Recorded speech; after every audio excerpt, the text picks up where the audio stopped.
Tabia ya mwalimu Dimitar Pantev ya hivi karibuni ambao tumeiona ya kuchanga karata zake kipindi cha pili vizuri zaidi kwenye ligi. Kama akiingia nayo hiyo pengine ndani ya michuano hii ambayo inahitaji upatikanaji wa nafasi mapema, na kama ikibidi uweze kufunga duka lako mapema baada ya hesabu za mapema, inaweza kumwathiri kwa mtindo namna gani au kumnufaisha vipi pia? Inaweza ikamwathiri zaidi kuliko kumnufaisha zaidi, kwa sababu Petro sio timu kama Mashujaa, sio timu kama JKT, sio timu kama KMC. Ni timu ambayo ina wachezaji wengi wenye wa madaraja makubwa, wenye experience kubwa. Manake ni timu ambayo ina uwezo wa kucheza hizi mechi vizuri kimkakati. Mechi kama hizi zinataka kumalizika ndani ya dakika 15 za kwanza au dakika 30 za kwanza au dakika 15 za kwanza za kipindi cha pili. Sasa ukiwa una timu ambayo haichezi vizuri kwenye kipindi cha kwanza, inacheza vizuri kwenye kipindi cha pili, maana yake mpinzani kama Petro Atletico anaweza kutumia kipindi cha kwanza kwenda kukuathiri wewe moja kwa moja. Akitumia kipindi cha kwanza kwenda kukuathiri wewe moja kwa moja, automatically kipindi cha pili ambacho wewe unakuja kutani kuwa bora kuliko kwenye ulivyocheza kwenye kipindi cha kwanza, mwenzako tayari ameshakusanya alama, anakaa nyuma ya mpira, anazuia, dakika 90 zinaisha, unaondoka, unaenda kucheza kurudi na maisha mengine.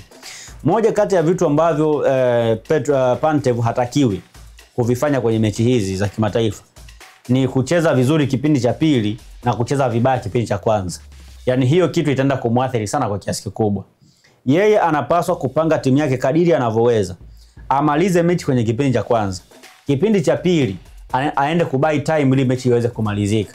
Lakini kama atajiingiza kwenye changamoto za kucheza vizuri kipindi cha pili na kucheza vibaya kwenye kipindi cha kwanza kama ambavyo amefanya dhidi ya JKT na timu zingine, anaweza kujikuta akashindwa kupata matokeo, kwa sababu kipindi cha pili mara nyingi kwenye mpira ndio kipindi ambacho mtu anapoteza muda, ndio kipindi ambacho mtu analinda matokeo yake zaidi, ndio kipindi ambacho timu inacheza kutokana na matokeo alionayo.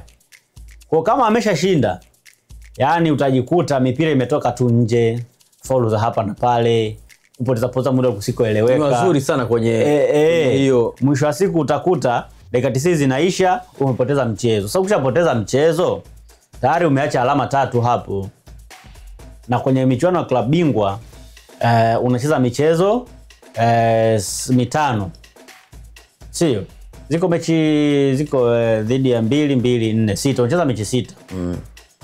Kwenye zile mechi 6 unazocheza, ukishapoteza alama 3 za kwanza, maana yake kwenye umebisha michezo 5. Kwenye alama 18 umebisha alama 15. Na ukishafunga sasa na Petro Atletico nyumbani kwako, kule itakuwa vipi? Kule itakuwa ngumu sasa kwenda tena kushinda. Kwa hiyo Simba lazima waende kwenye mchezo wakiwa wanajua kwamba wanacheza na timu bora barani Afrika, lakini pia wanacheza na klabu ambayo ina wachezaji wengi wenye experience kubwa kuliko Simba Sports Club. Nadhani mwalimu anapaswa kuwa makini kwenye upangaji wa kikosi pamoja na matumizi ya nafasi. Tusione kile ambacho alikuwa anakifanya kwenye ligi akienda kukiimplement tena kwenye klabu bingwa barani Afrika. Kwenye michezo kadhaa ambayo tumeiona, na hata mchezo ule wa mapema ambao alicheza kwa hatua za awali, ilibadilika vizuri kabisa kipindi cha pili na Simba wakapata matokeo. Sasa katika aina ya timu hizi ambazo wanakutana nazo,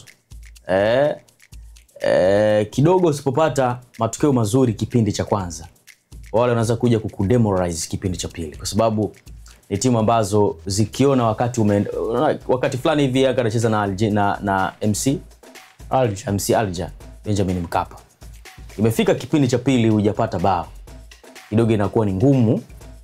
Sio kwamba haiwezekani, inakuwa ngumu, ila kuna ugumu ambao kwa sababu sasa wale kwenye defense wale jamaa wako vizuri sana. Na hasa aina ya uchezaji wa Simba wakati mwingine wakitegemea mipira ya cross kufunga, kidogo ni shida. Japo kwa kocha Dimitar Pantev sijaona sana. Dimitar Pantev hata katikati hivi anapita akimtumia Morris Abraham, mambo yanakuwa ni mazuri kabisa. Sawa.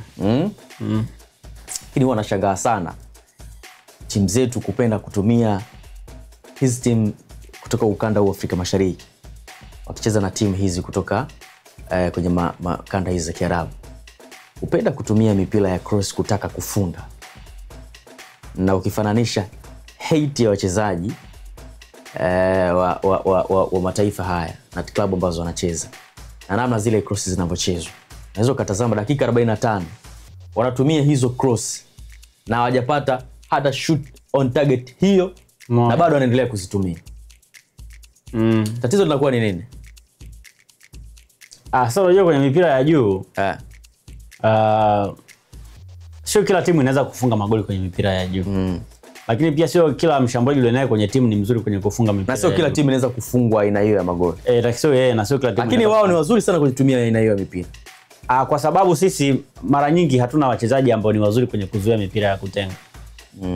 Kwenye safu yetu ya ulinzi kutokana na umakini, utayari wa kimbinu. Umeona na vitu vingi na kama hivyo. Kwa mfano namna Prince Dube. Prince Dube ni mshambuliaji mzuri sana kwenye mipira ya juu. Lakini Yanga haishambuli kwenye mipira ya juu. Automatically hawezi kunufaika naye kwenye mipira ya juu. Unamwona mtu kama Steven Dese Mukwala ni mzuri sana kwenye mipira ya vichwa ya juu. Lakini Simba haishambuli kwenye mipira ya juu.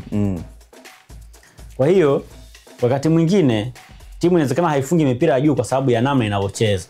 Ila sio kwamba ina wachezaji ambao ni wazuri kwenye mipira ya juu. Lakini rahisi Simba Yanga kufunga mipira ya juu kwa sababu wachezaji wake wengi hawajawahi kuwa bora kwenye mipira ya juu kwenye kuzuia. Na ndio maana ukiangalia timu ya taifa, mabao mengi ambayo wanafungwa ni mabao ambayo yanatokana na mipira ya kutenga. Kwa sababu defenders wake sio wazuri kuzuia mipira ya kutenga. Na of course kati ya mipira migumu duniani ni pamoja na mipira ya kutenga.